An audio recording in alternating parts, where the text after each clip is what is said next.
Because guess what, guys? It's time. The clock is 5 over 8. And I will introduce my guest to you all. This human being is probably one of the nicest human beings that you can meet in the Lorcana community, at least in Sweden, I would say. I don't know outside, but at least I would say he's one of the nicest person you can meet in the whole of Lorcana community. He's Sweden's own rockstar. He's the Swedish Powerline himself. Give it up for Angelo Di Ponziano! Ladies and gentlemen, he is here! Look at him! Oh, look at that. Everybody give a big applause for my guest of the honor. Angelo, how are you doing, my friend? And look at that wonderful Hercules mug that you have here also. I am doing terrific. Thank you for having me, my friend. No problem. And greetings to all your Illumineers. Thank you so much, Jack Dawn. Hello and welcome to the stream. Woohoo! Give a woohoo! Yahoo! For Angelo. So, Angelo, I think we're gonna have some questions for you right now. A little bit of an interview here. Maybe play some games together and so. And we're gonna talk lots of Lorcana because you are a well-known face to the Lorcana community, at least in Sweden. If we go to a big tournament, you're bound to see your face there. I mean, when I think of Lorcana tournaments, you see Angelo there. In my opinion, at least. I tend to try to be at all of them. You tend to be at all of them, and no problem at all. We have maybe some technical difficulties, but that's okay. Okay, are you ready? Because yes, I am very ready. Let's start the interview. So first and foremost, we have to begin. Yep. Who are you? Who is this rock star called Angelo? Because that's such a rock star name, in my opinion. Like Angelo, it's like, wow. Tell me. Who are you? I am Angelo. I am originally from Italy. I am 32 years of old. And I work normally at a farm. That's what I do besides doing Lorcana. He's the real home on the ranch here. He's the real home on the ranch, working at a farm. So that's pretty cool, I must say. I think sums it up pretty good, actually. You're originally from Italy, 32 years of old, and you work at a farm when you're not playing Lorcana. And that's fair enough for me. And you're a very active player. And yes. We see you a lot, Tens, over all of these big tournaments, at least that we have in Sweden. I myself have not been outside of Sweden, played a tournament yet. But let's take a step back to your childhood. Was it filled with games? Like, how was the childhood and stuff like that? You say you worked at a farm. That's a very neat thing, and also coming from Italy. Yeah. No, as of games overall, I think my father introduced me to video games very early. I think I was about 5 or 6 of age, and we were playing all the first versions of Resident Evil and Tomb Raider and whatnot on PlayStation 1. Good games. Yeah, love those good games. Have them actually here behind me in my game collector's trove here. I have the original. Yeah, I bet you do. On PlayStation 1, I'm a big Resident Evil fan. Do you have actually a favorite Resident Evil? I do like Resident Evil 0 a lot. I know that it's very uncommon, but I do like it. Is it the GameCube version we're talking about then, or is it the... Yeah, that was the GameCube version. The GameCube version, yeah. Yeah. For me personally, I would say Resident Evil on GameCube 1, the first one. On GameCube. All right. That's probably my favorite. That was probably in my opinion, one of the best remakes ever made. Actually, in my opinion, because that set the standard for how a remake should have been done, actually. But you said that your childhood was filled with gaming, actually, a lot of stuff like that. And that tends to go in a little bit to the next question. TCGs and board games. Because that's a whole different community than the video game community. How did you get in there? Well, as a child, me and my father collected cards because we were traveling a lot. And it was mostly out of Pokemon. But we started buying Magic: The Gathering in '98, and that's when he taught me how to play the game. Okay. Uh, Is he still a collector, or does he play the game still? I have no idea, Oh, you have no idea. sadly. No, I understand that. But how did you feel like when you were young? Were you mostly collecting the cards, or did you actually play the game? So I collected mostly, but I played with a few of my friends, and at the end of the day, I like searched up for a place where you can find other people and play games, and then I found a place called Dragon's Lair, um, and that's how I started basically my entire journey with Then again, a anything. very famous place in Sweden for all of those who are in the TCG community and also the board games community. They know Dragon's Lair because that's like the mecca of TCG games in Stockholm, at least. That place is awesome, and I would Definitely, love to have a chat with them actually in the future. But board games, then, do you tend to play a lot of board games as well? I do. Hmm. Oh, there's so many. But a few of my favorites are Dead of Winter. I love Catan, Terraforming Ooh. Mars, and I do play D&D. Uh, I've actually played D&D, I think, twice in my life. And I like it. I like it a lot, but I think I have to be a little bit more invested in it to appreciate it more. oh yeah, But it takes time. it takes time. It takes time. It's a big spectra. I mean, I actually have the Swedish called Drakar and Demoner at home, which Hmm? I actually have not played yet, but I would tend to have a game night soon and actually play it and test it out. But that's a little bit how you come into it, and we've talked a little bit of your childhood and growing up like that. But you're also, like me, a content creator. You're one of the brains behalf Villains in Ink. And guys, if you haven't done it already, go and follow Villains in Ink on YouTube, TikTok, and Instagram. They are amazing because you have Villains in Ink together with your partner, who is not on Yes, stream right now, Molly. She wonderful, yes, wonderful, correctly. wonderful human being, wonderful human being. But Villains in Ink. Yes. Tell us a little about that. What is Villains in Ink? So, Villains in Ink is a mismatch of two collectors, I'd say. We, I have always been collecting cards and board games, and my girlfriend collected other stuff like dolls and whatnot. And we just seemed to connect through collecting, and thought, hey, wait, while we doing these cards at the same time, why don't just create something that is kind of us? So that's why we created Villains in Ink. So it's not staple to be about one game. We tend to do more games, and no, that's how we created the concept of it.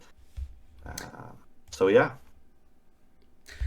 And that's all together because I would actually pretty say you have the best booster video openings out there, in my opinion. I love your videos. They're so well done. I love those pretty nails you see when you're opening the boosters. I think they are amazing. I guess that's Malin when she's opening that them. is Molly. That is Yeah, Malin, yeah, yeah. And I yeah. I love them. I love just the whole concept. I mean, of Villains Inc. The dark, mysterious, brutal way. Sarah, hi, and welcome to the stream. We're doing an interview right now with the one and only, the Swedish rock star, the Powerline, the number one Angelo here. So if you have any questions for him, also type your questions into the chat, and I will ask him the questions later. We're 10 viewers also right now on stream, and there's gonna be a giveaway after this interview. After this interview, we're gonna have a giveaway, so make sure to follow, and you're in for the giveaway. So, and but that's not all with Villains and Ink, because there's a very exciting thing that we have to talk about, and that is Yes, there is a professional team now called Villains and Ink, created by you. A correct. professional Lorcana team in Sweden called Villains in Ink. And I want to know everything about this because Lorcana is why we're here.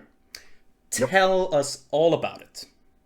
So I wanted to create. Oh, let's see. I think it's this thing. Of course.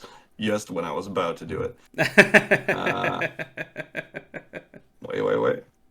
We have Did some I get it? small technical difficulties, so just hang in there, guys. We will see soon. We will soon see this beautiful face again.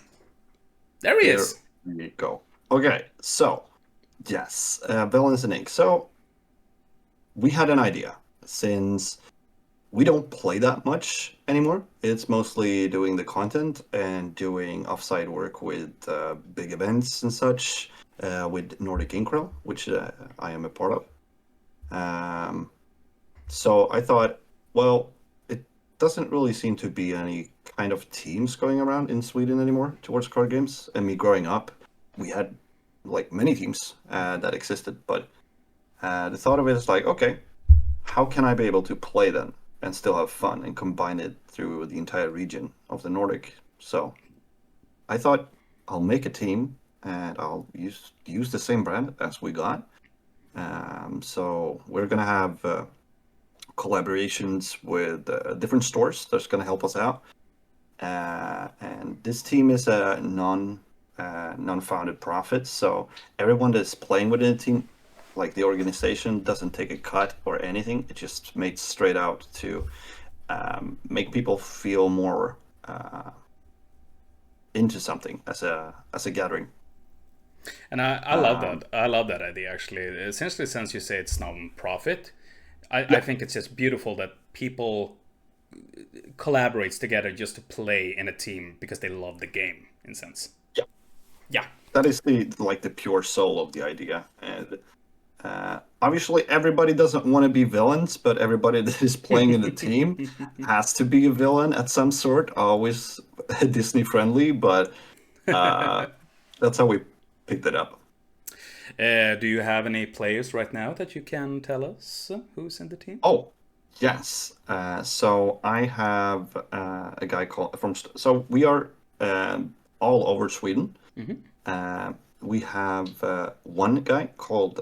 His name is Henrik, and he was actually the guy who won the entire Stockholm Open, the first one we got. One of my dear moderators here, Atagini. His name is Yes. here on Twitch. He is on the team. Very good player, in my opinion. Very, very good player. And as you said, Yeah. he won the first Stockholm Open, so that makes perfect sense to have him there. Yeah. Yeah. No. And it's like he's been playing Magic as well since forever Mm-hmm. on top of that. So it just gives a more broad knowledge of card games and whatnot. So, no, he fits right into the team. And then we have Nicholas, who's also here in Stockholm. Mm-hmm. He comes from abroad, different kind of board games. I've been one of my best friends for 20 years. Mm-hmm. We've been playing together mostly all the card games that we've done. Very nice guy, very nice and friendly guy. We worked with him. We're gonna come into that, but we worked together this last tournament, which was Stockholm Open 2. So Yeah. yeah, very nice guy and very good player. Very good player. And then it is one more person, two more people in Okay. Stockholm, sorry. And we have a guy called Axel, who Ah, is playing for the team. okay. And then we have Sebastian, who is also. Sebastian. Oh, and Sebastian also. I saw him. He was actually my first opponent for my very first set champ, which I played, which was back in Shimmer and Skies. I played against Oh, him, okay. and he crushed me like a bug. I Yeah, was just. He was just sitting there, and I was like, "This is like my first set champ. I'm just happy if I win the round." And he was just thinking back, "Okay." And I played, and I was like, "Ooh, this guy is on a different level. He is very, very good." I'm like, yeah, "Okay." No, very methodical. Uh, very methodical player, and very good also. I like these sort of type because I know these players. Also, have played against them, and there's a very like you have some way put together a whole bunch of players that are not like each other at all because they see the game in kind of a different way. At least when I have played against them, I can tell mm. that. So that is wonderful. How do you see teams out in the world and also professional Lorcana? If we're talking just about teams, how do you see that upon in the Lorcana world right now? I mean, is it expanding a little bit? If you have any knowledge of that? I would say that it is expanding because more people out of groups specifically going for the DLCs and the CCQs.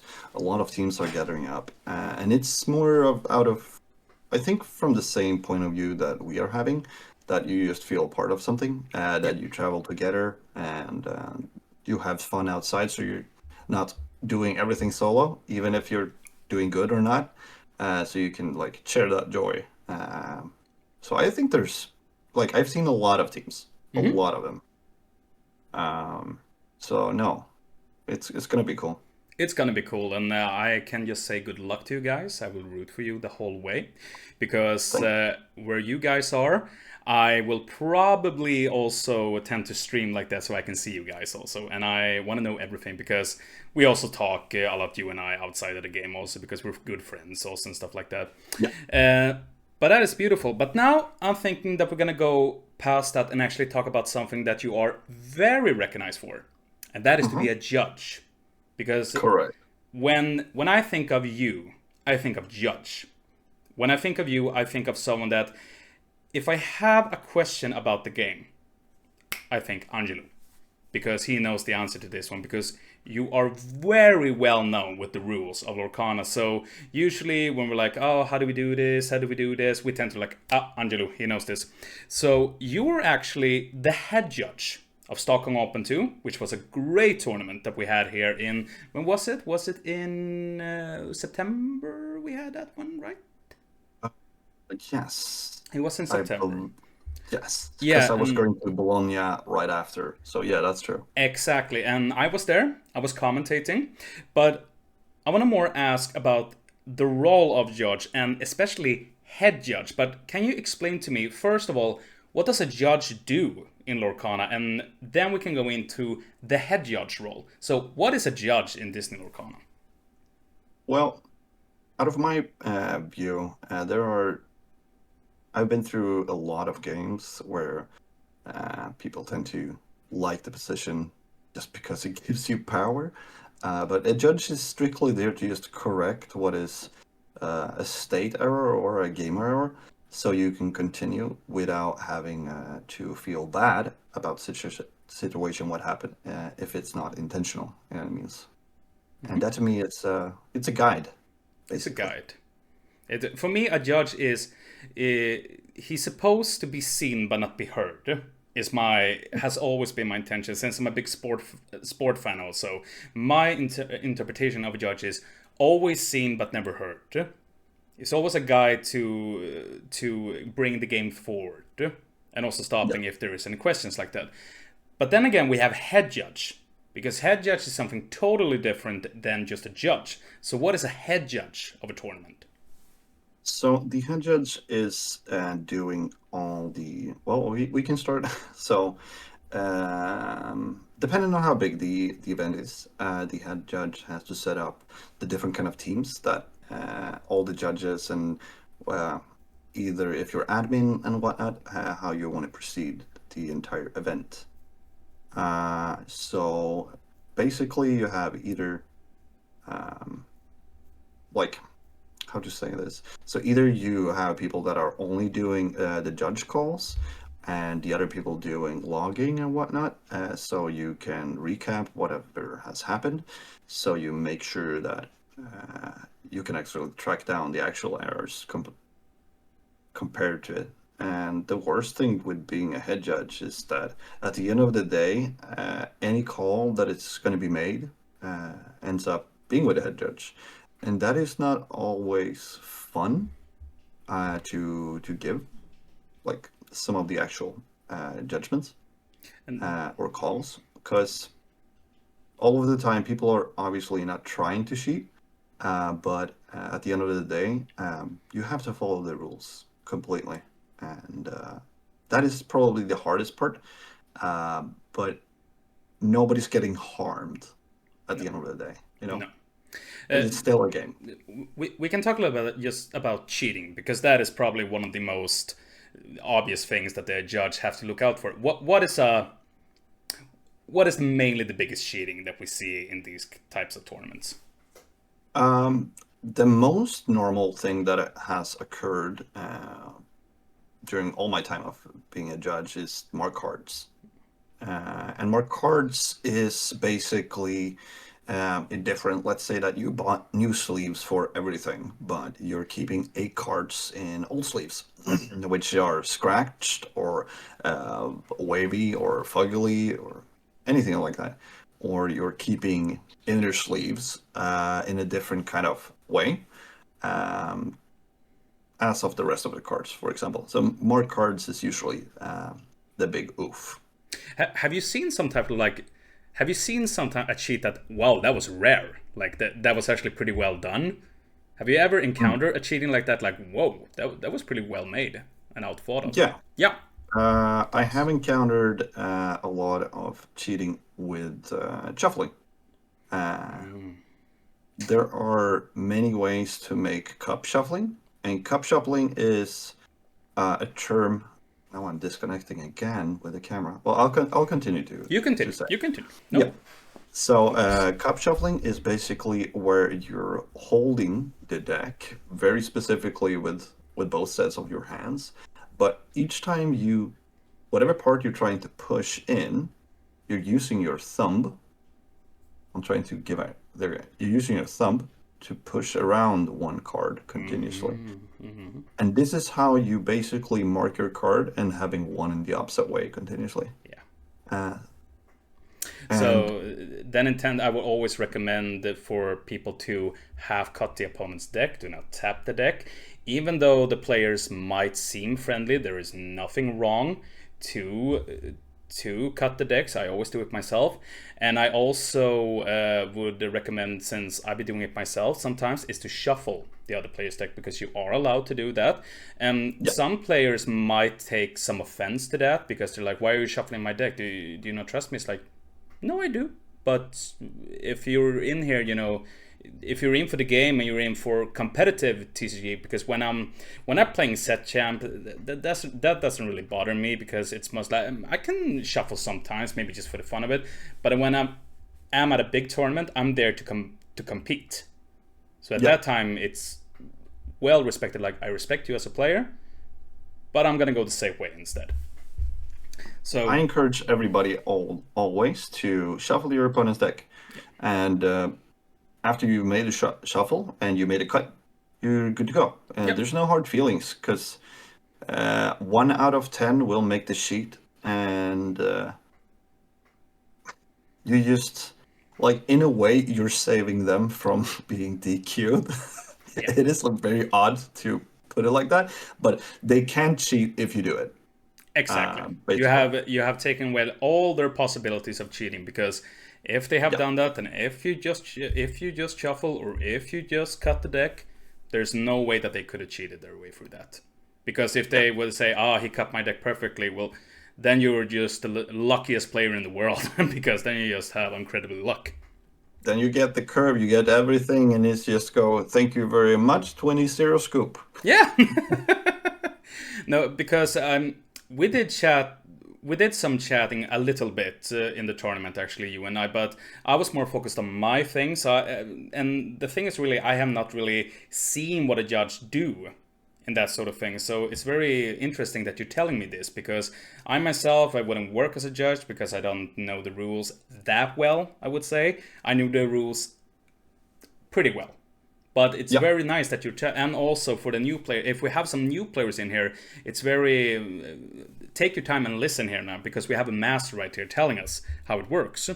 But other than that, we're gonna go into Bologna because you have done some traveling also and doing judging outside of Sweden, and of course we all got to know that you were gonna go to Bologna and judge there.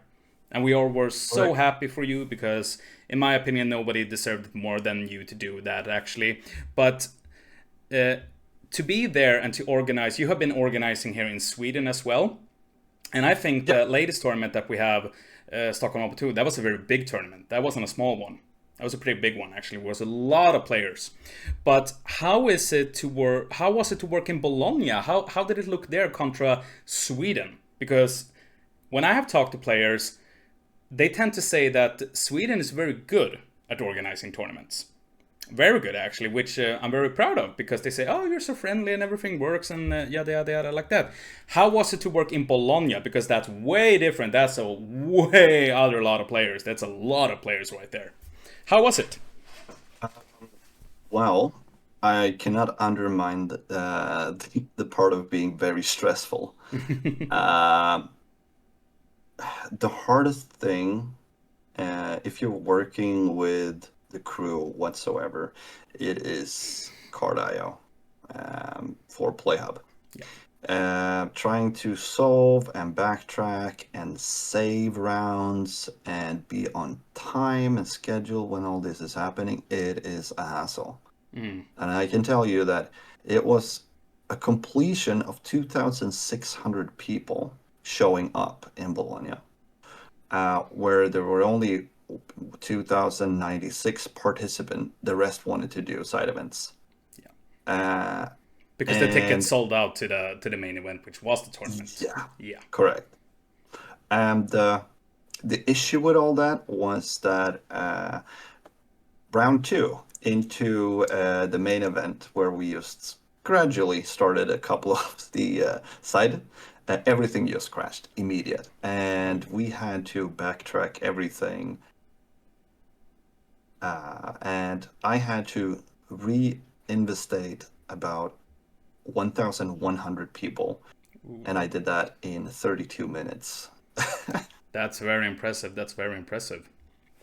So Uh, like it was it was uh it was hard. it was It hard, was very hard. but you did one great job, and all of you people who worked at Bologna, you did a great job as well because you are the guys that make the game and the community run forward. Because without you guys, we couldn't have tournaments. But you're talking about day one and day two, for example, in tournaments in general. How does day one? Because day one, in my opinion, tends to be maybe a little bit more stressful since there are a lot of more people. Yeah. How does day one compare to day two when we get the top cut, for example? So take me behind the scene as a judge. What happens All right. day one? What happens day two? All right. So day one, it is just set up out of preparation, basically. And so everybody's gonna get obviously seated. You're gonna play your rounds out. There will be somewhat complications, obviously, during the events, and we are postponing it. And yeah, just trying to earn time so everybody can still play the rounds. But people tend to drop uh, like very frequently after round four, just because it's well, like if you don't win enough rounds, it's going to be very impossible to get into day two. Yeah. So Uh, then I've done that myself when I was down in Malmö, for example, playing. I dropped, I think, was it round four, round five, because you tend to know there's no possible way of moving to the top cut yeah, after that. So it's no idea to play. And also you're tired. You've been there the whole day also and stuff like that. But of course you should stay and play because that's the fun thing about the game. You want to play against other players and meet new people. and But that's where we like so we know about in round four that people will drop, and that is where we have already assembled the teams for the side events. okay, Uh, So that is the setup for basically day one. And then after the day one is done, we try to calculate how many people is going to be exactly in day two. So we are setting up enough side events so at least 1,600 people can play the side events immediate as everybody else is playing day two. okay, So you're not sitting by and just waiting for everything. yeah.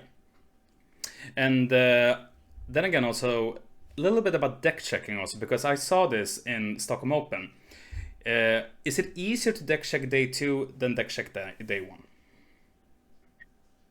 So uh, you can So with deck checking, it's very, very specific because within the rulings, there's not really a set where you start making the deck check, but obviously having 1,096 people playing day one and saying, hey, okay, we're gonna deck check at least 100 people immediate, that will slow everything down. People will not make sure to get their rounds through. No. So we are using different softwares where everybody has within the phone that is playing is working with admin.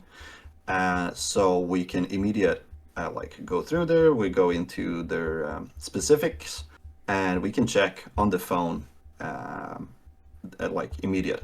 And if anything shows up that is unregular and whatnot, it pops up. You will put it in your phone. It will go towards team leaders, and then if it's necessary, go to head judge. Okay. Uh, So but it's random at because most. you were not head judge in Bologna. You were a judge. No.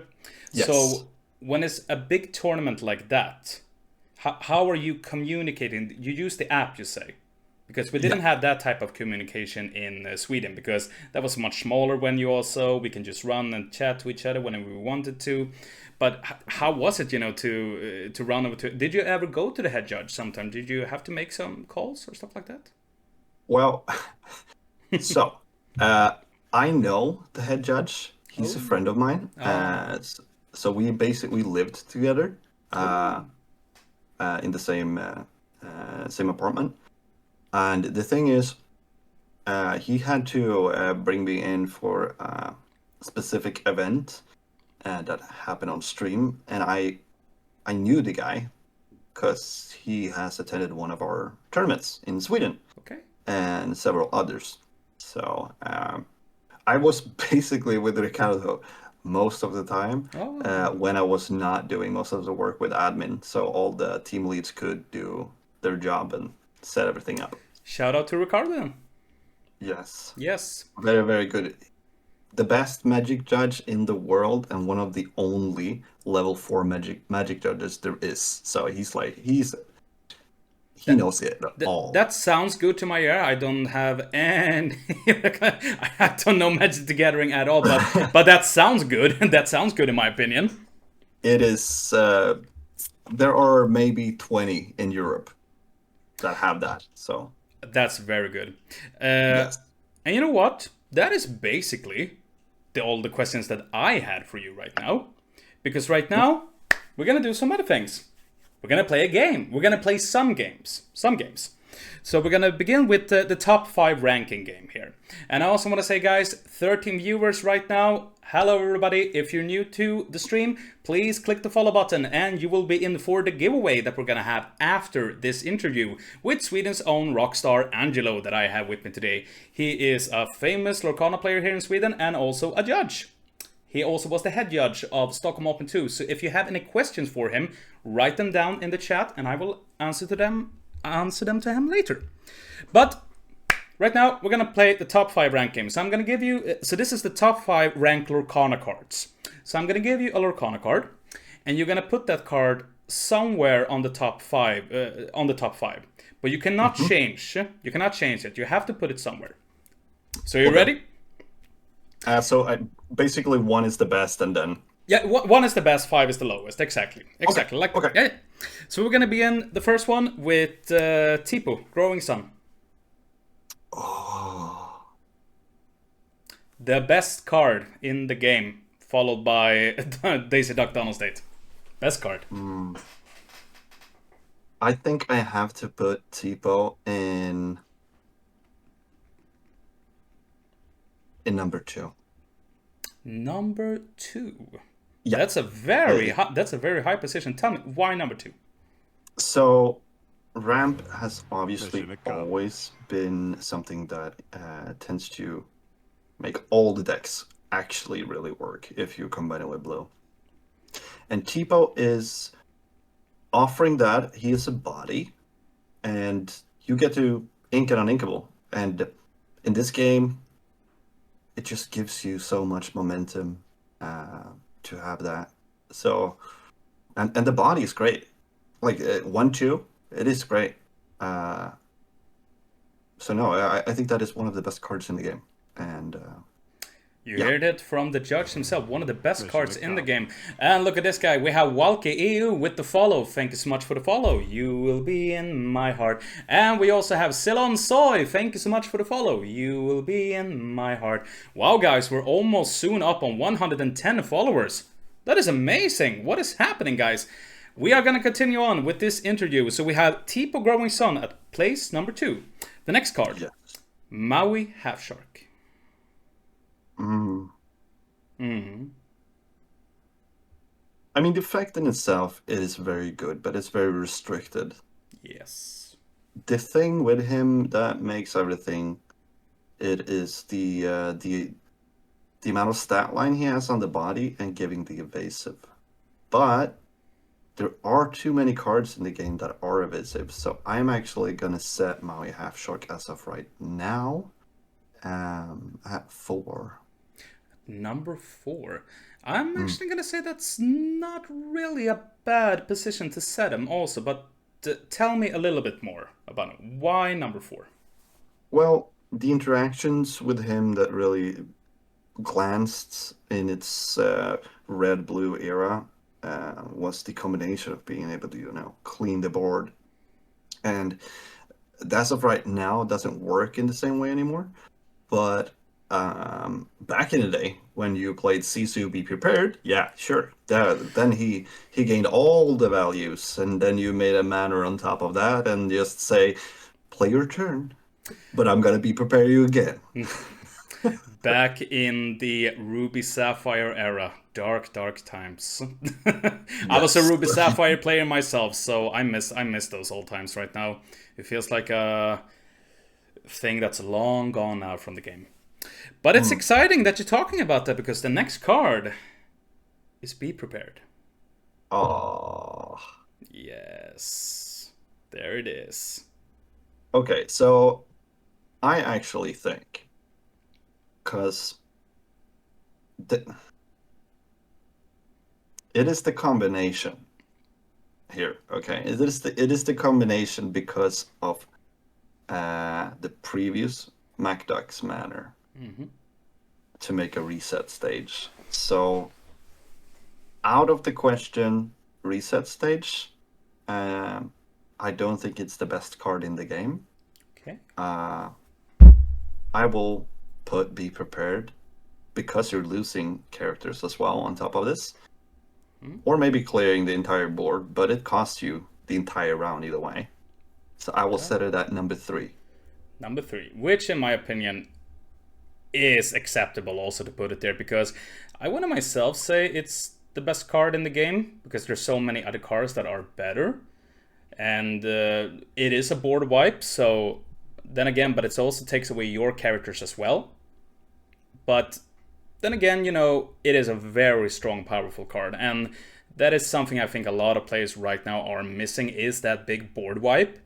We have that some type of with the Prince and with the new, what's it called, the new song again? Malicious, Mean and Scary, it's called. Yes. Yes, so we have a type of board wipe there, but I think people are still longing for that one card board wipe that will take away everything. But let's see if it comes back. Who knows? Who knows? Who knows? Who knows? It's up to the Lorcana gods to decide that. We are going for the next card, and this one is actually a really interesting one. Cinderella Ballroom Sensation. Yeah, there it is. It is number 1. It is number 1, Cinderella Ballroom Sensation. And of course, tell us why this is number 1. Because Cinderella Ballroom Sensation is the new version of Gramatawa, but it doesn't make you choose anything, because you don't have to wait around and basically you don't have to wait around to do how far I go. You just get everything in the same package because you play the princess. And if you play another Cinderella on top of that next turn, it's time to just go home. That's a scoop. Time to go home. But I'm actually gonna say that when I tend to look at a lot of decks, because she's played right now in most decks, but mainly in Emerald Sapphire, I see a lot of play that plays 4 of her, and I don't know if that's the correct way to go, really, because I play 4 of her, and I actually see she really, if you have like 2 Cinderellas on the hand, I can say that she sometimes can be a little bit of a pain to work with, actually. So then again, Grammatala was inkable in that way. and that combo with how far I go was really good. But the thing that is so good with the Cinderella is the effect that you draw a card also. Yes. And that's the thing. It takes me back to the thing with Tipo. So, Cinderella tells you to put a card in your inkwell, and then you draw a card. Yeah. And it's, once again, you're doing something which you were not supposed to do, and then you're getting value out of it. Okay. At the same time. Yeah. So that's how I'm seeing it. And if you just play her continuously on top of each other, like you ramp turn 2, turn 4, you play her, turn 3 you play her, turn 4 you play her, turn 5 you play her. There's too many cards going in. It doesn't cost you anything there. It is. She is pretty simple, to be taken out of. I mean, you could use what is it? Under the Sea, for example. You can't use Spooky Sight on her because she's a cost 4. But she's not that of a dangerous card though, because she's not gonna take out that many strong things. But then again, a 2/3, there's kind of a lot of defense there. So, and look at that, Tajini Stockholm Open himself is in the chat. Cinderella is crazy. Playing her now in blue-green. As well do I, and I think she deserves to be in that deck. Frozen Alien actually says Sisu Daring Visitor is the best card. And so yeah, I can see that. I can see that also. But if we get Big Sisu back, which I thought was gonna happen, but then again I also thought that it might be a little bit too early to bring her back. I think we're gonna see her soon, in the near future, with some new artwork. I hope so. It is very possible. It is very possible. And that all takes us to the last card, which is going to be fitting at number 5. Okay. And that is going to be Maleficent Binding Her Time. Oh yeah, number 5. Which is going to be number 5, because that is the number 5 card. And I actually think that we have Cinderella Ballroom Sensation at number 1. Yep. We have Tipo at number 2. We have B-Prep at number 3. Maui Half Shark at number 4. And we have Maleficent Binding Her Time at number 5. And I actually think that that is a very, very good list that you put. I think I wouldn't change anything. No. No. Without me even knowing it. Slappy Happy Developer says, if we're talking Infinity, because of Be Prepared, then my favorite card will have to be Fox. And I miss Fox. I do. I agree, Brigand. I miss Fox a lot. Fox was a great card. But then again, I think Snake was a much better card than Fox.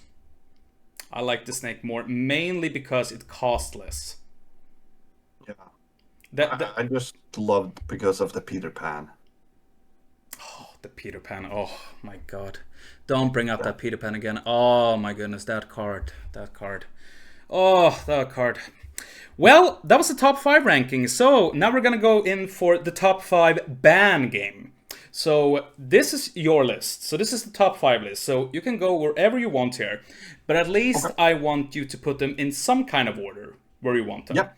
So you have 1, 2, 3, 4, 5, where number 1 is the card that needs to be banned the most.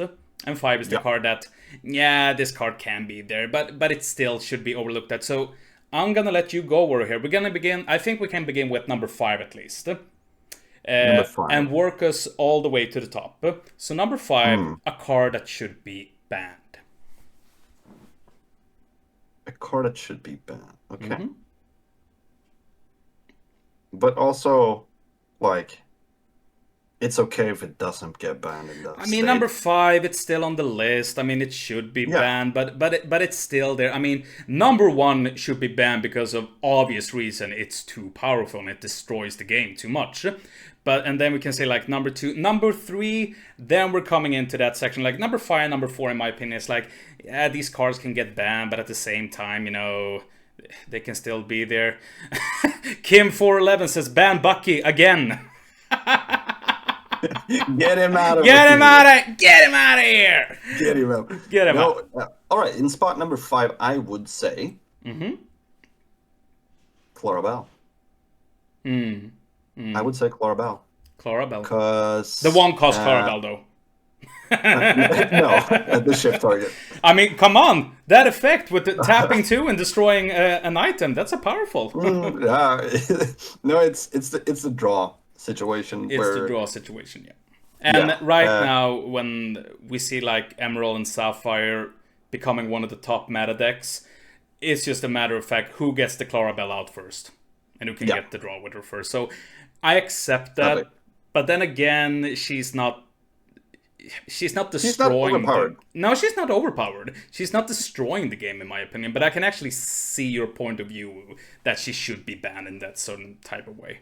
So yeah, Like she's the green version of Hiram, but the body's just insanely big. Because yeah, it costs you one more. You shift, so it costs 5. yeah. So it costs you one more to play it, and you immediate get like 4, 5, 6 cards because you've done your welcome and whatnot. And if So some it's like and if for some reason the opposite player has taken away your smaller Clarabelle, you can almost like ramp you and get it's the effect. you have the effect get the and effect of yeah, playing it. yeah. Like Just play her every out. turn, poofy poof, you still get full hand. Yep. It's card Just- destruction, but on steroids. Just put down everything you have in your hand and draw. But that's a very good position actually. Number 4. Number 4. And number 4, I would say Demona right now. I think, yeah, it is. We are in a state where having that kind of a card, just having. It's not a board wipe, right? No. Oh, is the camera doing? Yeah, it's doing it again. So it's not a board wipe, but it is a board state wipe. So it gives you the possibility to just clean out the entire state, and you don't need the body of Demona to be able to do that at all. No. You just need to play your other bodies, which usually tends to be very good with red, as we've seen in tournaments right now. Like a purple red going back at it again being amazing. So I think that Demona has a good spot right there. I would tend to agree with that. I myself have not played really with Demona because, in my opinion, I don't see her that of a threat, but she's a bigger Elsa, in my opinion. Like tapping everything except that they're not frozen and everything like that. So, in that opinion, I can see it also. Because she is a very powerful card. A very, very powerful card. But the camera is acting up. no worries, no worries. I'm sorry for the inconvenience. No worries at all. We have 16 viewers right now in the stream, guys. Hello and welcome. Remember, we are gonna have a giveaway after this interview with the one and only Angelo. The only thing that you have to do to participate is to follow the stream, and you have to live in Europe. That's the only 2 things I'm asking of you. I love both Demonas. I love the other Demonas also, the one that hits for, what is it? Is it 5 and she gets 3+ when she attacks? That's crazy. Yeah, it is. The 4/6, yeah, that is amazing.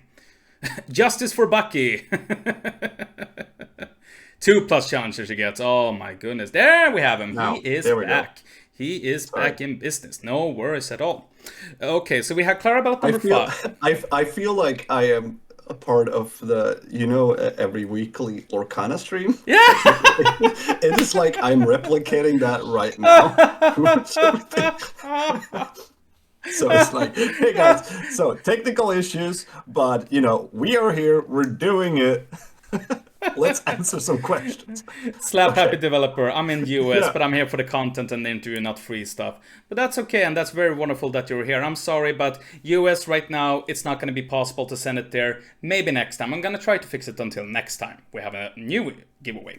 So we have Clarabelle at number 5 and Demona at number 4. And these are cards, like, they're not destroying. But now, let's get in for the main event. Now, let's get into number 3, because these cards right now should be banned. Yes, so I am... I want to do it in a different order, but I'll do it in the order that you want. Because I know the other cards. I think I know number 1. I think I know number 1, because that, in my opinion, should be number 1. Yeah. Yeah. In number 3. Okay, so this is where the nitty-gritty.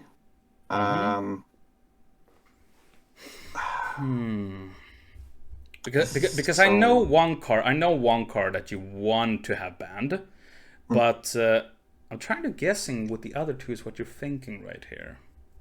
so I think Mm-hmm. out of the state where the game is right now, sure, blue has basically whatever it wants. It Yeah. has the cleared born wipes, Yes. but the first chapter, Hades, it has to go. I'll put that in number three. You put that in number three because that was actually my expectation to go number one for you. Mm, But I can understand that because there he is, Hades himself, the Lord of the Underworld, on your wonderful cup right there. yeah, But yeah, I would tend to agree. Hades is probably gonna have to go some near future because that card is insane. But then again, it, also the person who plays out Hades first is also the person who tends to loses because Hades is a card that you want to keep onto for as long as possible. yeah. Yeah, No, no, it is like if you're in towards a mirror where you know you're up against another blue, you will hold it as long as you can. of Uh, course. where we come to the nitty gritty of the next card that I think should be banned. Number two. Number two, which is again Hades, the new purple one. Oh, the Uh, purple one. Oh, yes, wow, that one. yes. The purple Okay. Hades has no drawback whatsoever. Um, it is, you play it and you say, I want to put that on the bottom, or you give me two cards. It is an So insane effect. if it is a key card they're keeping, you're gonna draw two. And for 5 ink, drawing two cards, you just did a Dumbo, but you allowed yourself to draw an extra card as well. Because you will not be able to play Dumbo and pay for it. So now you just pay for a body, but you do two cards on top of that. Yeah. And in this case, if you play Blurple, you will say, well, okay, you gave me two cards, and I got into the unknown, so I'm gonna ink your card right after that. But So it's I like, can understand that. I think though, in my personal, I would switch those two Hades and put the blue Hades at number two and the purple Hades at number three. But I can understand that because he is an insane card. It's actually yeah, insane that he is because when you look at now at the cost of every card, Cinderella is the most expensive one. I think she's going for 40 euros right now or something like that. But yeah. I'm pretty surprised that Hades and Demona is pretty low. I think that most people were very hyped about Blue Steel Yeah. and giving Blurple a lot more objects to play around with. Yeah. At the end of the day, like all the decks are very great. I am not into Blurple or Blue Steel at all. I love Steel Purple Yeah. because I love the versatility you can play on top of it. But every time I play either Demona or I play Hades, I feel like I am doing something that shouldn't be legal. Uh, because the cards just sets the tone completely out of the game. The first person who plays Demona basically wins. So That's kind of true though.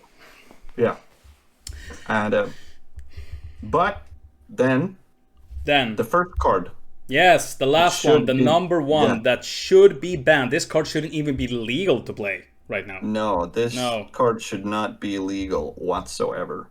And that is Sail the Asteroid Sea. that is a Yeah, you heard me. define and tell us why. So, giving your turn two attachment of having, first of all, a tempo play that gives you a card on top of it. Um, it shouldn't be anything like that. You should not be able to ink anything extra and draw a card on top of it. That's that you're you're going away from the normal mechanics of how the round should appear. Would you Tipo, say? Would you say though, if we took away sail, because I understand this, and it's a very powerful card, common yeah, card, then as well. But would you say if we took away that card, would the yeah, ramp deck die? the ramp deck would die. Yeah. Yes, that is correct. Because agreeably, you always want to do, in the best scenario, you want to do Tipo first. And if you cannot play anything on 4, or if you know that everything that is played on 4 is going to be traded kind of immediate, doing a resourceful Sailed Asteroid Sea on that plays it's the counterplay to every deck because you will be able to use Hades right after that turn. Yeah. Um, I'm very happy with this, and I think it's a very interesting choice. So we have then for number 1, Sail the Asteroid Sea. You heard it yeah, from the master himself. Sail the Asteroid Sea should be banned right now. And then again, I think it would be kind of sad because I love playing ramp decks, for example. But as you said, double why? resources on double resources on turn 2. Ugh, that is. Somebody says, I think you are missing a card, and it's called the dock. Yeah, well, I do understand people thinking that Dock should be one of those cards, but it's also playing the Dock as of you emptying your hand. Great. Playing the Dock in the midst, being an uninkable on top of that, and not knowing what you're playing into, that gives you less of a knowledge of a win rate. And I can actually understand, because I was at that point also where I said, oh, Doc needs to get banned. But then again, I was like, exactly like Brigand says, Doc always comes in pairs. They always comes in pairs. They never come alone. And if they do, that's 1 in a million. That's a Dock into a Dock. That That's can happen, but a Hades into a Hades, that is game over. that is game over. That is pretty much game over. Thank you so much for that. That was beautiful. And now let's go through 5 quick. So these are just 5 quick questions, and I want an answer like that. Judge in a tournament or play in a tournament? Playing a tournament. Aggro or control? Control. Live action Disney movie cards or Marvel Cinematic Universe cards in Disney Lorcana? I'm gonna have to say live action. We heard it. Live action Disney movie cards it is. Perfect sleeve decks or non-perfect sleeve decks? Perfect sleep decks. And I think that's everything that we had there. We only had 4 questions. Where did my 5th go? No, it disappeared. Well done. That was 4 top quick. Good. Let's go with that. Okay, we're gonna go to the next game here. This is the Disney movie bad or good game. So I'm gonna bring up a movie, since we're talking Disney, and you're gonna give me your answer, like if it's a good movie or it's a bad movie, but I also want you to define what makes it good, what makes it bad. So you're ready? Okay. Yeah? Yep. I'm ready. Black Cauldron. Okay. So very, very, very good. Very, very good. Oh, Yes, wow. very, very Oh, good. wow, wow. It is enchanting in every way. What is good and evil. It has really the spectrum of how evil can appear and the quest to save it all. Okay.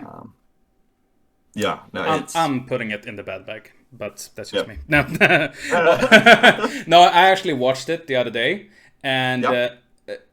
it, in my opinion, it does not hold up.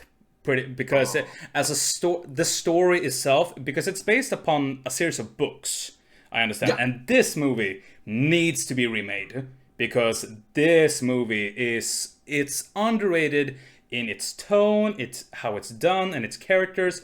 But as a story of 1 hour and 20 minutes, it doesn't really add up. But in your opinion, it holds very well up. So I respect that. It holds just because of the characters in it, like Alan Wee and like what's the guy called again? Taran. Taran. And then you have damn, I'm missing all the names right now. We have Tara, we have Island we have what's It, the it's the first. Flower Bar Yeah, is the it bard's is name?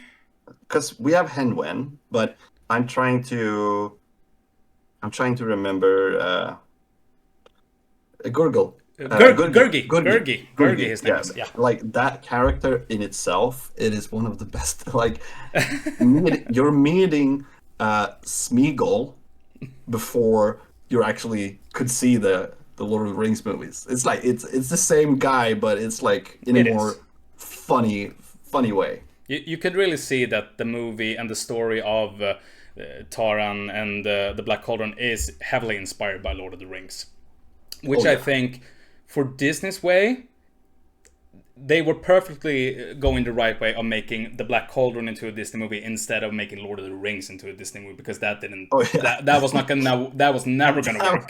That No, was never gonna work.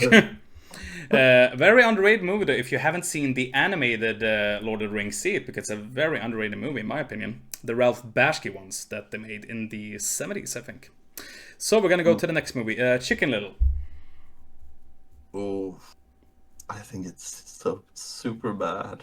Super bad. Yeah. Yeah, I don't like it. No, I'm with you there. I think it's one of the harshest animated movies I've ever seen. And this is not taken away anyway by Disney, saying Disney's bad or stuff like that. We're just talking movies in general and Disney movies right now. But Chicken Yeah, Little to me, it's such a mean spirited movie. It's so mean. because I remember when I saw it on the cinema, and I was like, why are we trying to like I just feel bad during this entire movie for the chicken.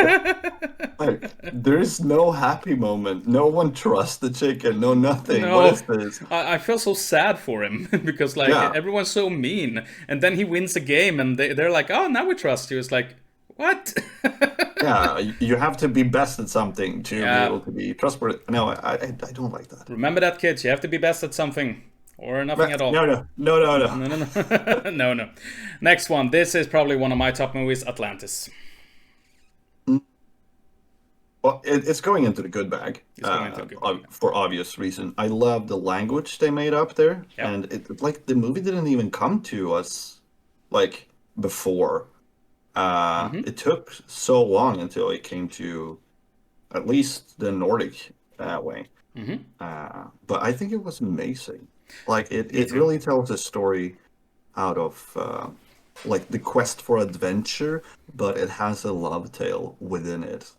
And And no, actually a kind of special love tale that we see. The hero and the princess doesn't kiss in the end. yeah, Nothing which like is that, which is no, very rare that you see in a Disney movie. So it's a very grown-up movie in that kind of way. very. They show their love in a whole different way. And also the language that you spoke about is it's very impressive. They actually brought in the guy who did the language for Star Trek Klingon. He has Mm, made the language for Atlantis, and there you go. he just wrote it up. And I think like, whoa, that's cool. I loved it. Next one, this is the fourth movie. I think this is probably gonna be the movie that the chat agrees that this is the movie that defined the 2000s. That is Treasure Planet. Oh, yes. Yes. So that Treasure Yes. Planet is in my top three. Top three even. Wow. Yes, because it is call to adventure. It is pirates. It is space. It's the three things that I love most about stories, and there is like one of the best father figures overall out of a Disney movie. That Probably one of actually top five best relationships between Jim Hawkins and John Silver. I would say yes. probably top five. One of the best that they have ever done. Because that was, it's so beautifully done. Well, I when I see that movie, I see myself like when going out and being after time or whatever on my skateboard, all that when he's driving. I feel like I was that rough kid. I needed to be lessened up. So it's like I see that movie. I see him. I see him. And also one of the best songs, "I'm Still Here." Yes. Top 10 best Disney songs ever, Yeah. and that is a much harder top 10 to make, the top 10 Disney songs, because there's so many, but that song is in there. Yeah. We have number 5, "Home on the Ranch." Home on the Ranch. Home on the Ranch, or Kogänget, that's it's called in Swedish. Oh, oh my God. That was so long ago. That was long ago. Um, I actually only seen it once. Only seen it once. And I didn't really like it. No. I mean, it had funny pun jokes, but I think I would have needed to see it as an adult. I would urge you to see it as an adult, because I saw it recently, Yeah. and I can say, I'm not going to say anything. Just see it Oh. as an adult with 2 adult eyes and look at it. But it actually have a very good song, Yodeladli, which the main Yodeladli, villain. yeah. That song, it's so catchy. It stays Yeah. in your head forever. And so I can say, it's a pretty funny song. We have the number 6 here, Aladdin. Oh. I mean, the story in itself, it is very beautiful. It is the music that holds it for me. Really is. So it's in the good bag. It's Good in bag. the good bag, yeah. I think most people would agree. It's Aladdin. It's a classic. Everyone has seen it. Everyone knows the songs. Probably, in my opinion, the best character they ever made, Genie, with Robbie Williams. Probably the best character Disney ever made was him. Which was Yeah. actually funny, because they tried to get the movie Oscar nominated for best script, but they Yeah. couldn't, because Robbie Williams had improvised the script so much, so they didn't have a script. They didn't have No, one. exactly. So they said, we can't, because there is no script. The next movie, this is my favorite movie of all time, and in Disney, this is Fantasia. Fantasia.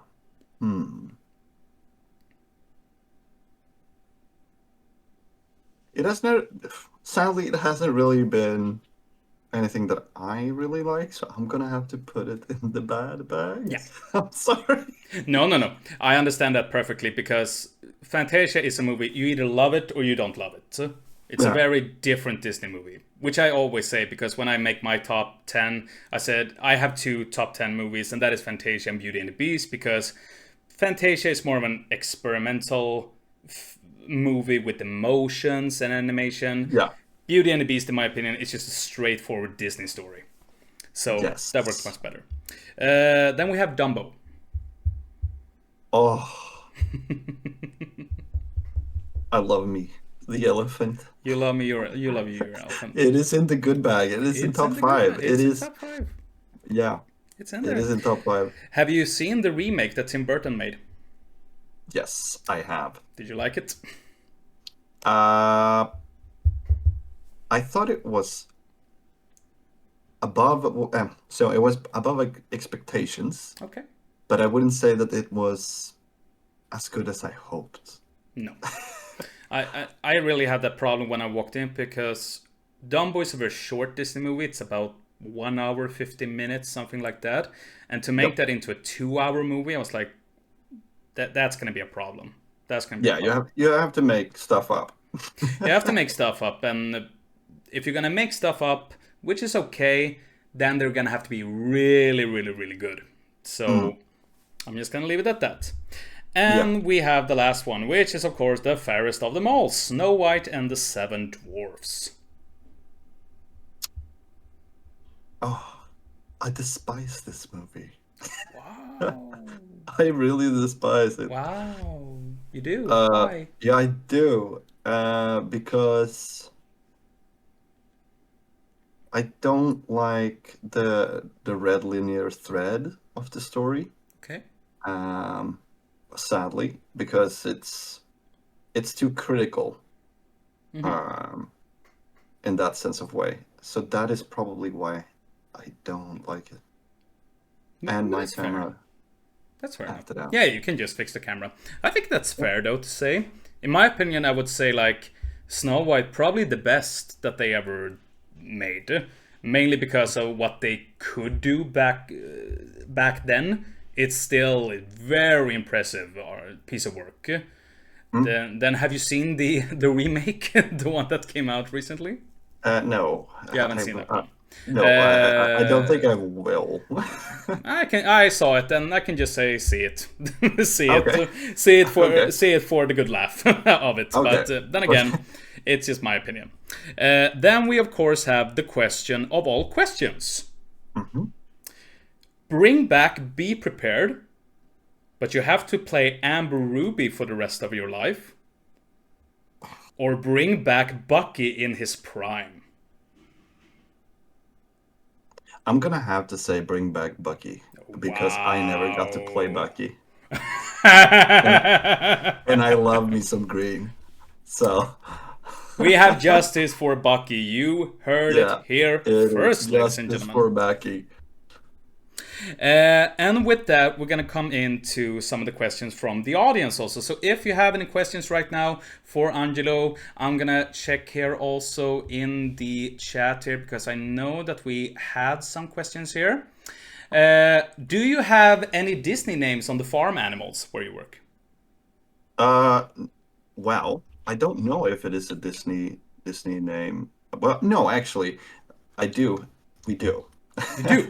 Okay. Yes, we do. Uh, we have a chicken that I've named Lumiere, Ah, that's and wonderful. we have uh, um, a bull, and I call him the Beast. Ooh. He's like in Beauty and the Beast. Yeah, that's wonderful. And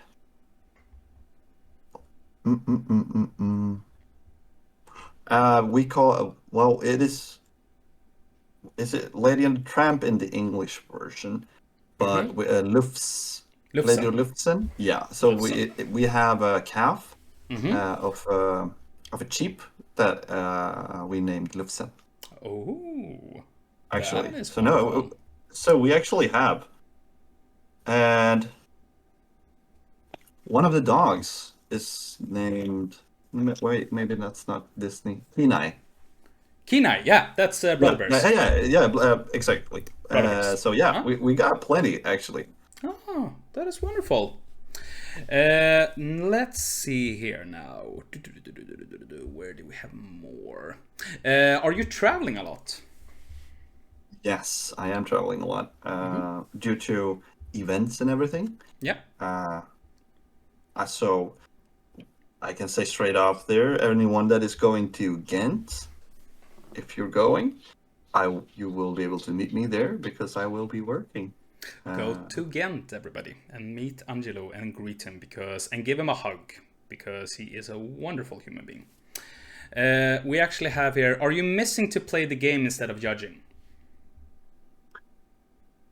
yes, I am, but at the end of the day, I really do love to see uh, a fully set like room where people are having the interactions and having the time of their life, having the escape that we all need. Uh, that is that is better, basically. We also have for first, Serenag says, Angelo, big thanks for the nice time on Comic Con from us in Falun. So, big shout Thank out you to you very guys. much. Then also, Serenag wrote, the new sets foil makes the card curve a lot. How can you get around that instead of needing to buy a new card? Yeah, so the issues specifically towards bigger events, let's say we speaking of Enchanteds, for example, most of them are getting a kind of a weird curve, and it's because of the new foilings that Yeah. they've done. And we've spoken of this a lot on events and like pre-event. Like it is very hard to come by. The only thing that I've made sure is I have book pressed all my enchantments and everything because I like to bling up my deck, but I book press them for Mm-hmm. days Oh, for days, before yeah. I play. So the day I play, it's gonna be like it's gonna be smooth. But in a couple of days, when air has met the card, it's gonna start getting back to it. So you have to book press them in between the tournaments. That is, or just swap them out for the regular version. Ah, but there you have it. There's your answer right now. But I've been noticing myself with some of these, since I'm collecting the epic cards a lot, that I have noticed this curve also tend to be Yeah, a bit of a problem. But then again, so you would say actually and recommend if you're gonna play them in a tournament, book press them or actually I get would the mostly recommend that you use a normal version so you don't end up being pushed into needing to proxy your entire deck. Because doing that on the spot, it's gonna take the fun out of it, yeah. and you just seeing with just your own text on everything. So no, I would just don't play with your most valuable cards. I'd say. I would say that the same way. It's cool to flex with the enchanters and stuff like that on a tournament, but please just use a normal card instead because it loses a lot of its values. We have Brigand who asked, "What's your favorite ink color this set?"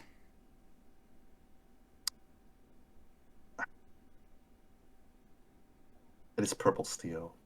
Purple steel. I feel so evil by saying it, but I am a villain, so. But yeah, it's purple steel. Is it because of the Hades or the Demona? It is because of the Hades It's specifically, because of the because Hades. I love Hades.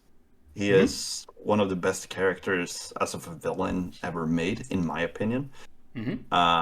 So Purple Steel is the most fun, diverse deck that I can do.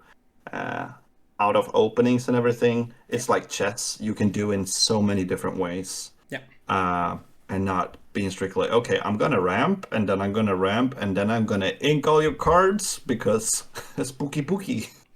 Spooky booky. You heard it here. Brigand says, I also play Purple Steel. I know you do, Brigand. I know you do. And you're a very good Purple Steel player. So, which is your favorite hero and villain in the Disney Okay, universe?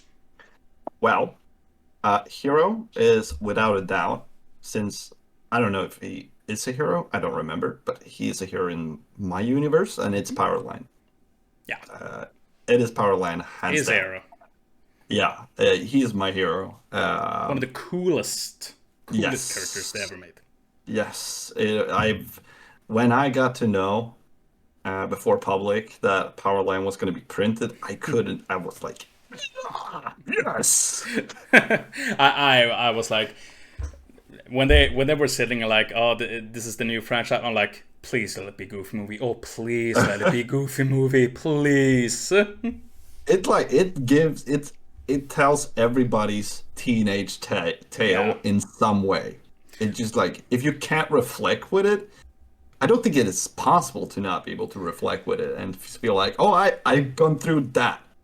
and probably one of the most underrated movies that they have ever made is a Goofy Yeah, movie because it's a yeah, very good movie and it's holding up so good still today. Also, a it very is. grown-up movie actually. Because Mm, when I saw it also pretty recently and I was like, are kids gonna get this movie because this is very adult, like when I was like, whoa, that's pretty big stuff they're talking about with like son and family, and I love that when it's like the yep. father and son relationship. And probably also one of the best that they ever did is in the Goofy movie one with Max and Goof. I think it's an amazing Yeah. story. And of course we had the villain, your favorite villain. You only get one shot of this. Yeah, I know. Yes. My favorite villain. I have to pick my 80s.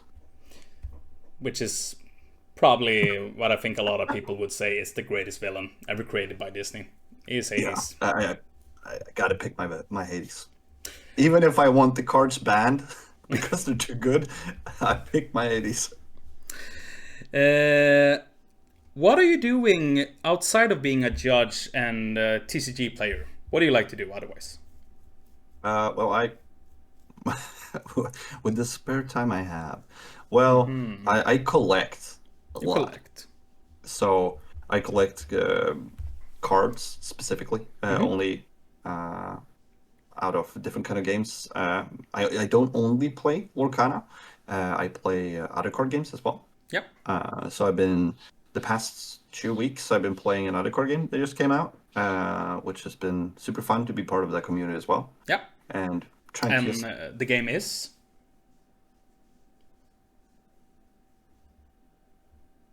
Oh, do we have some technical difficulties right now? Just a quick moment. Let's see what's going on.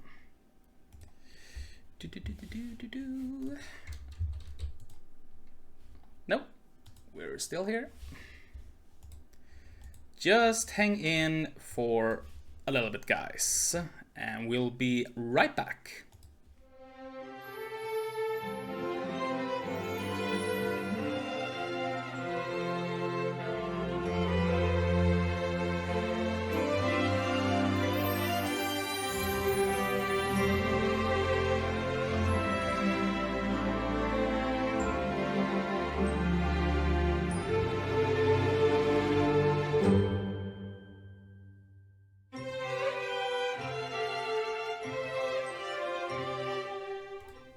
And we are back, guys. There we go. Can you hear me? there we go. Yes. There we go. We are back. Disney cut his connection, obviously. Whoopsie. We made a whoopsie. And the game is... It is Riftbound. So it's based off League of Legends and Arcane, mostly. Yeah. I would all you guys to recommend to follow Villains and Ink on Instagram, TikTok, and YouTube, and watch when they are opening up a lot of Riftbound boosters there. So go in and give them a follow. They are probably the best content creators out there, I would say. And which Disney park in the world would you want to visit the most? Oh, Paris. Paris. Have you been there? Yes. I've been to Paris, but I've never been to Disneyland in my entire life. So. Wow. I've been there actually 3 times in my life. I've been to Disneyland Paris. It was probably one of the best times in my life going there. But it's funny that it's named Disneyland Paris because it's way, way out of Paris. It's not it's not in the near of Paris. But I can recommend all of you people who just want to have a good time, go to Disneyland Paris. And especially now when they're gonna go and open the Frozen World. Yes, with and Olaf. There's a small Olaf. There's a small Olaf walking around. I saw it. I was like, I need to hug that one. I need to hug it. It looks so cute. Okay, which Disney song would you want to turn into a card in the future, and what would the ability of the Disney card be? Into a card. Okay. Wow, this is a very hard one. This is a hard question.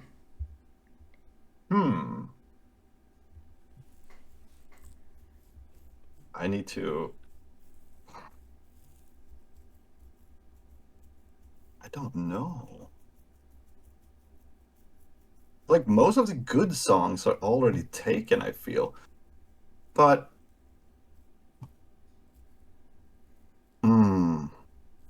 actually, no. I know. Okay. Because this is this is not a song. It doesn't exist in it. Okay. Yet. Okay. It is I'll Make a Man Out of You. It is. It's not the song. Yep. And why I want this song, I want it in red.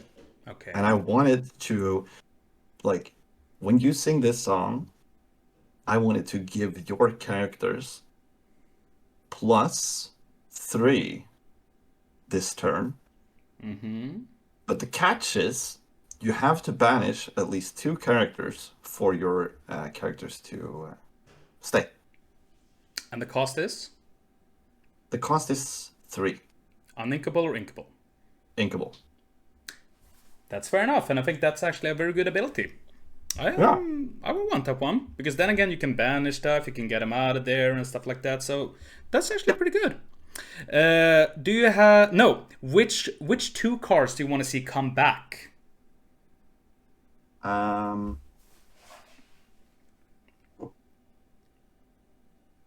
fetch 2 cards. Mm-hmm. So I know that this is going to be an opinion that most people don't gonna say yippee to, but I do think that Diablo should come back. Diablo Green.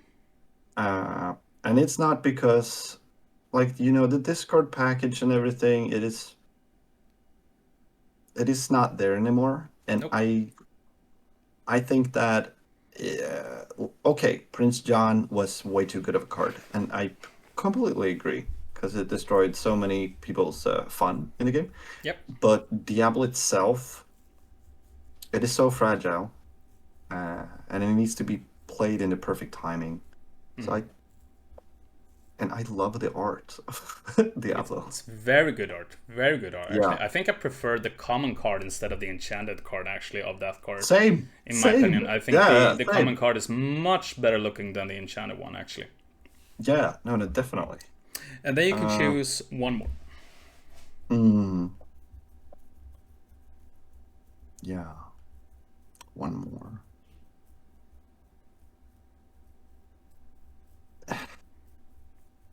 It's only because it's my favorite card. Cinderella. The 1-drop Singer 3. The one drop singer, which is perfectly sensible. Then again, I would say she's probably the most irritating card that there ever has been in Disney Lorcana. I know. Because as soon as you see her, we're like, oh, okay, here we go again. Very powerful card, though. Very powerful card. It is the artwork as well. I ended up getting so many copies of it so I could play. It's just so beautiful. It looks like I'd actually say, yeah. It looks like a painting, like you could have on your wall, and I just love that kind of art. Let's see here. Slappy Happy Developer. I want Rapunzel back, especially since there's bigger bodies that can take her out. She's now a more equal power level. I tend to agree there, yeah, but it's also the ability of her to draw 3 cards with the healing power also. I think that it's mainly her ability that I don't think we're going to see her in a way long future, because that ability is way too broken.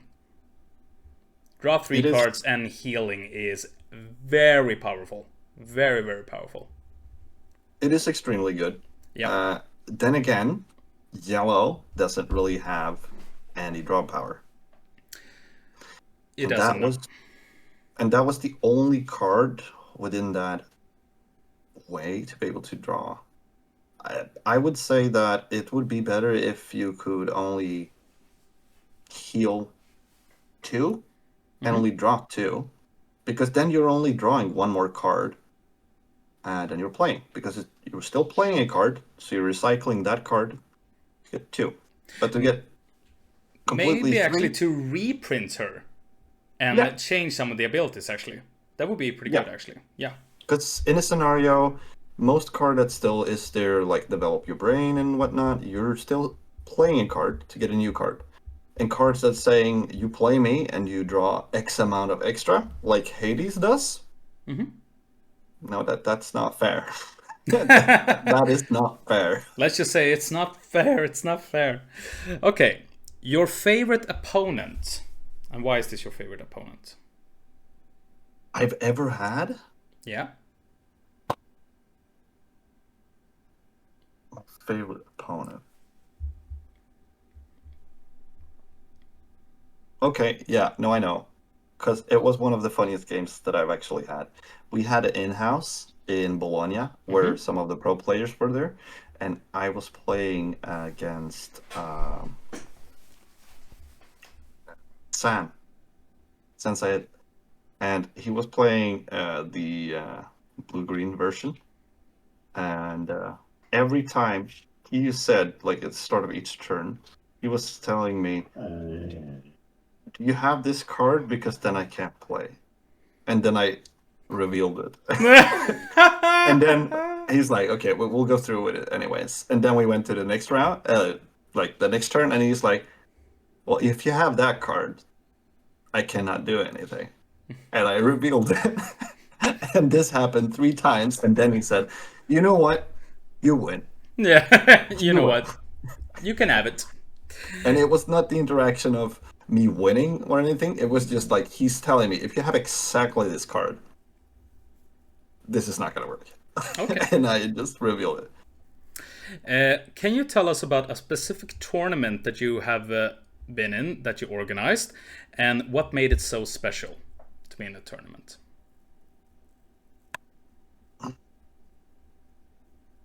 Does it have to be strictly Lorcana based? Yes, please. Oh, all right. Then it's the first Stockholm Open, because bringing the first kind of interest and joy, so many people around the Nordic and outside of the Nordic coming to play, because no, it was just so fun to see like that people know that there is a spot for us where we can enjoy this together. Okay. And then having the Stockholm Open too, you saw the same faces again, Yeah. but it's cool to like you reunite with them. But the first time seeing that people feel like, okay, we got a spot. That was beautiful, actually, in my opinion, because I was there also, and at the first and the second one. And also, we can come into that. Do you have any funny stories to tell from a Lorcana tournament? Something that was very funny that happened? I do. You do. Yes, I do. Um, so you know how many copies you're allowed to play of one card? Oh, we're really gonna go into this? Oh, goodness gracious. Okay, oh, yeah. Okay, tell it. Who So doesn't know this story already? Because right now I'm going around and everyone's like, "Oh, it's that guy!" And like, I'm that guy. yeah, but the question I'm just saying, how many copies are you allowed to have You're of the same allowed to card? play for a copy of one specific card, yes? Yeah. And Mm-hmm. I do remember an incident with a player who Mm-hmm. played 5 copies in the tournament, the first Stockholm Open. Yep. And it wasn't just any card at all. It was one of the cards that I really ranked very high to be Yep. very good. Yep. And that card is Tipo. Yep. Five Tipos. Yeah. But I would do say to my defense, because people who don't know, that was me. I actually played 5 T-pose instead. This story is actually kind of funny because I was called over. I was doing very good in this tournament Yeah. that far. I was doing very good, actually. And we all gonna know why I did very good, but I did very good. I was like, okay, I'm at the top table. I'm feeling pretty confident in myself. This is going good. I was called over to deck check, and they called over to me and said, Victor, you have just 59 cards in your deck. And I said, that's not possible. I have checked the deck. I did it 3 times. Somewhere there has to be a card, so everyone go looking around for it. Everyone was looking for it because I was missing 1 copy of Pirate's Life, and everyone was looking for it. And then there was another judge, Alice, called me and said, "No, Victor, it is 60 cards." And I was like, "Yeah, I told you so." And then they said, "But Victor, can you come over here for a second?" And they said, "Victor, you're running 5 copies of Tipo." And I was like, for my defense, I would just like to say I have not cheated intentionally. I am just bad. And they said, we know, but we have to DQ. And I said, that's fair, but I just want you to know I have not cheated. And they said, we understand, because this is probably one of the worst cheats we have ever seen. But it was funny. It was funny. It was. It can't be very like it couldn't be intended, because like if you in the No, it top was cut not. you would have been deck checked either way, Yeah, so it wouldn't have mattered. it But in wouldn't the have end of the day, mattered, but we are not allowed no. But to do anything about it. right then, I would say it was probably not that funny. But 5 minutes later, I was like, "This is hysterical. This is so funny." In some way, it's so tragic, but it's so funny at the same time. But that's a pretty famed story. I mean, everyone who comes up to me always tells like, "Oh, you're the 5 Tipo guy who played 5 Tipos." So I'm like, "Yeah, I'm him." I mean, but we laughed about it today because it's just fun. And then we, of course, are gonna run up to the last question.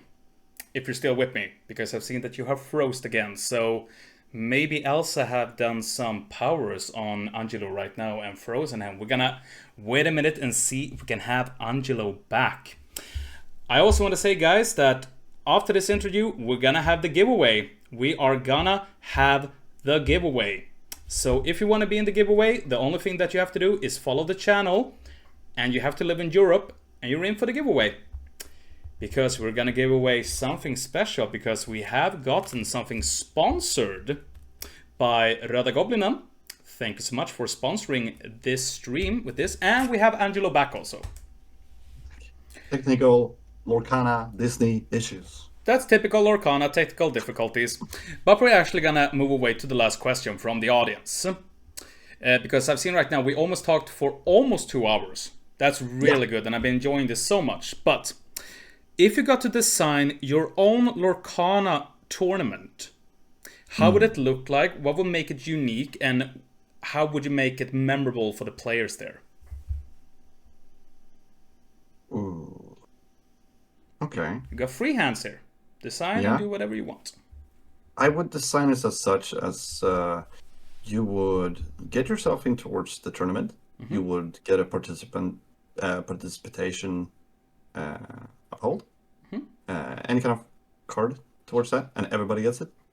And at the end of the day, you have X amount of quests that is significant, randomly searched out for each player. And you, like, as you progress during the day, you can still progress as of your quests. So basically, you don't.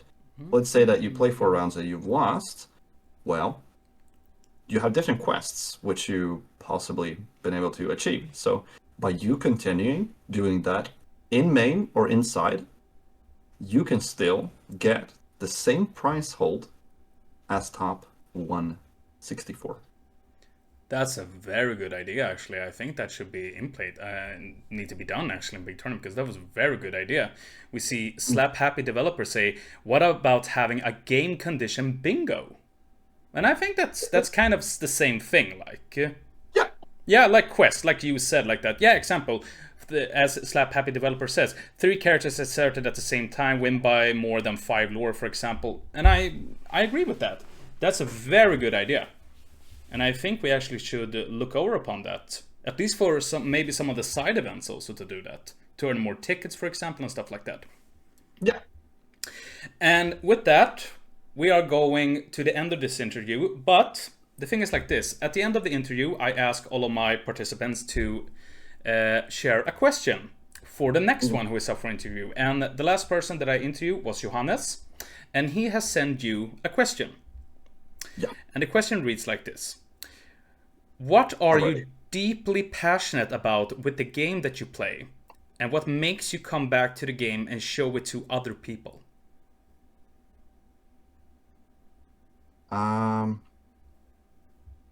That is a very good question. And I do have an answer for that.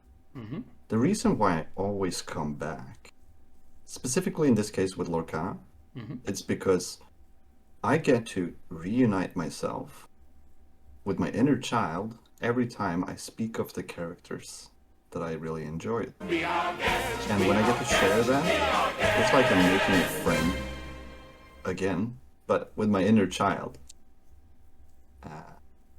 So that is why I keep doing it.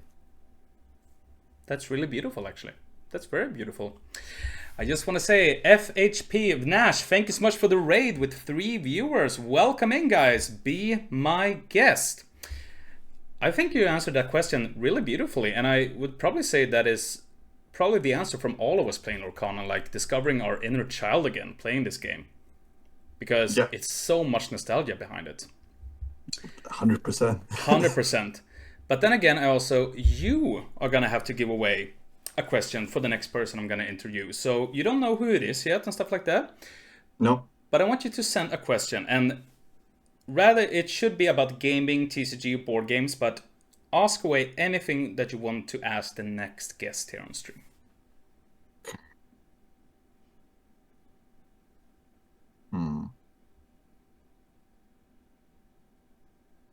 What's holding you back from being the best at what you, right now, are loving or playing? Okay. That's a very good question. Thank you so much.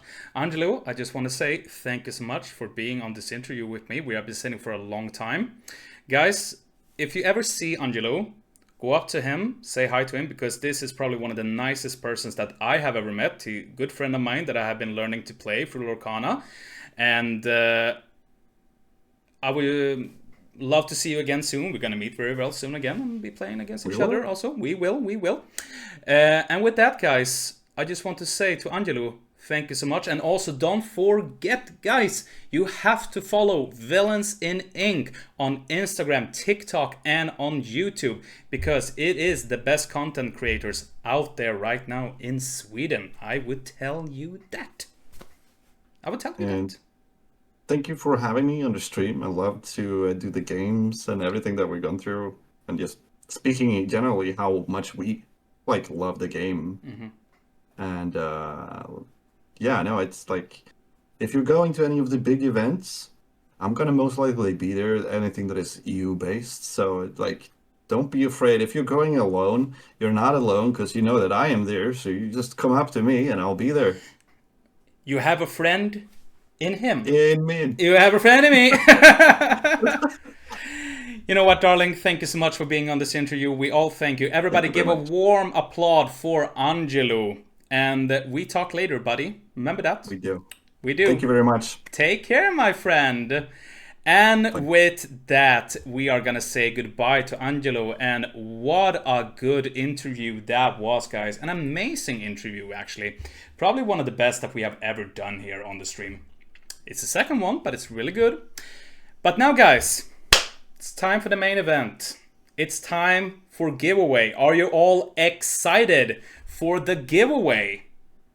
That is because we have reached 100 followers. I just want to say thank you guys for following this channel. And we are ready now for the giveaway. The only thing that our rules for this one is you have to follow the channel and you have to live in Europe. Because unfortunately, I'm not going to be able to send it to US at this moment. I know that I have some viewers from the US, and for that, next time we're doing a giveaway, I'm going to have to try to fix that so we can send it to the US. But right now, all the hearts in the chat. Show the hearts in the chat for Angelo, guys. Show it to him. But right now, it's time for the main event. We are going to give away a booster of Whispers in the Well, guys. Look at that. We have actually got this booster sponsored by Röda Goblinens Spelbutik, which is located here in my town of Västerås.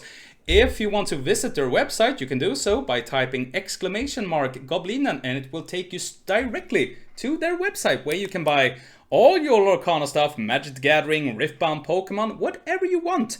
They have a big assortment of those stuff. So we're gonna give away one booster of Whispers in the Well. And with that, we are gonna have a keyword, and that is gonna be !Whisper. So you type !Whisper in Whispers in the chat. !Whispers in the chat, and you're in for the giveaway. And the only thing, the rules that we have is that you have to live in Europe and you have to follow this channel. So everyone is more than welcome to join. I think we are gonna close the gap in about 3 minutes. So type !Whispers and you are in for the giveaway. That is one booster of Whispers in the Well. Oh, we have a lot. Look at that. We have Sarah, we have Serenega, we have Kim, we have Unrival, we have Celian Soy, Brigette, and Jack down this far, who has joined. This is gonna be very interesting. The only thing, guys, you have to live in Europe. If you live outside of Europe, I'm sorry, you cannot participate in this giveaway. You will have to participate next time. You have to live in Europe to get this giveaway prize.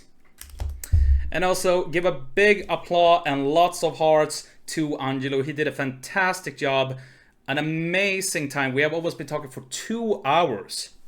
He is one of the nicest person that you can meet in the Lorcana community here in Sweden. So if you meet him at a big event, go give him a big hug. Go give him a big hug. Give him a big hug because he likes hug. He's like an Olaf. And also, don't forget to follow Villains in Ink on Instagram, TikTok, and on YouTube. And I'm also so excited for seeing how his professional team, Villains in Ink, is going to develop throughout the times here also. It's going to be so amazing. Good luck, everyone. Oh, that's nice of you, Frozen Alien. Good luck, everyone. Good luck to you all. Let's see here. I think we're going to give it some minutes more. We have 1, 2, 3, 4, 5, 6, 7 entries right now who have entered the giveaway. So nice of you guys to join. If there is anyone else who wants to join the giveaway, join, because the only thing you have to do is follow this channel, type !whispers, like that, like Atagini did, and they are moderators. They can join too because they are friends. They don't get payment for this too. There is same luck for everyone. There's same luck for everyone, so... Okay guys, I'm gonna give it 1 minute more, then we are gonna pick a winner. The only thing is that you have to live in Europe. If you're living outside of Europe, like for example in the US, I cannot unfortunately send you this gift. And also, I want you to send me a personal DM to me with the information so I can send it to you.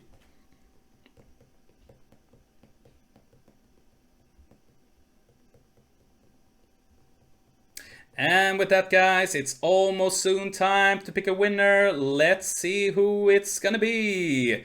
It's very exciting. Are you ready, guys? Can I get some hype in the chat? Because we're gonna pick a winner right now. If we have some last entries, do it right now. !Whispers, because we are gonna give it out in 3, 2, 1. It's gonna be Atagini, who is gonna win the booster. Atagini is the winner of the Whispers in the Well booster.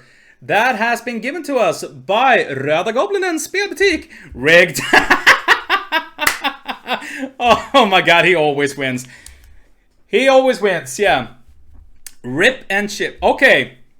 Atagini, do you want me to open your booster here on stream and see if you get anything good? Or do you want it sent to you and open it yourself? How do you want it done? Sure, let's do it. Okay, let's do it. Ladies and gentlemen, boys and girls. No, go ahead and open it. We are gonna open up this booster of Whispers in the Well. Everybody give your hearts out to Atagini as the winner of this booster of Whispers in the Well. Congratulations, my man. Send me your personal information. I do have your personal information, so we are gonna send it to you. But here we go. We're gonna open up his booster and let's see what we get. We have a Mushu, Bragging Dragon. We have a Minnie Mouse, Ghost Hunter. A Rama, Vigilant Fighter. A Ka, Suspicious Serpent. Shanti, Village Girl. Henwen's Visions. Performance Review. We have a Tinkerbell. We have a Judy Hopps on the case. Are you ready, guys? Are you ready, guys? Here we go. We have the Bitterwood, a rare card right there. Amazing. Let's see the next one. It's a super rare. I can see there. Look at that. And it's Magica, the spell Convening Sorceress. And for your foil extra card, we have...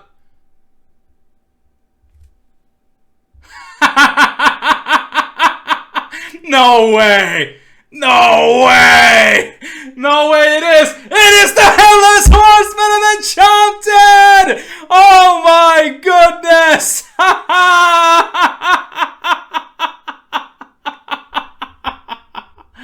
Oh my goodness! Oh, Atagini! You pulled an Enchanted right on stream! There we go! You are awesome! Holy moly! An enchanted headless horseman! What is going on? Let me see if I can fix the sleeve for that for you. There we go. Oh my goodness, guys. Look at this. An enchanted headless horseman pulled on stream by Atagini. That is insane. Congratulations, Atagini. Your chase card of them all. Wow. I'm telling you guys, if you want enchanted cards like that, go to Röda Goblinen Spelbutik, !Goblinen in the chat, and it will take you to their store because you get stuff like this. An enchanted headless horseman. This is insane. Wow, this is totally insane. Thank you, Röda Goblinen. Thank you so much for sponsoring this stream with this booster. And we get a beautiful Headless Horseman enchanted card. Look at that, guys. Look at that. It is a beauty right there. That is insane. What a stream, guys. What a stream. An amazing interview with Angelo and an enchanted pull here. Wow. That is unbelievable stuff here. Jesus Christ. It's the villain touch. It is the villain touch there, Fishfood Kraken. I agree. How perfect can a night be? Exactly, Serenag. How perfect can a night be? Because, guys, guess what? We have been streaming for 2 hours and 1 minute. And it's time for me to say goodnight to all of you. Because guess what, guys? I'm gonna have to watch some Stranger Things right now with the new season coming out and everything. I can't bear myself anymore. I have to watch it. I want to thank everyone who has been into the stream. I want to give a big shout out to Angelo. You are the man, my darling. Thank you so much for being on this interview with me. Thank you to everyone who has been following. Thank you for the raid also today. And also with that amazing poll of an enchanted the Headless Horseman for Atagini. Guys, next stream is going to be on Sunday. We are going to keep on with the adventure in Kingdom Hearts. I hope to see all of you guys then. Until then, guys, I just want to say thank you so much for being in here. Remember, guys, that you are all awesome. Call to someone and tell them that they are awesome. Thank you so much for the stream. Have a wonderful good night, ladies and gentlemen. And you know what? See you the next time. Bye for now.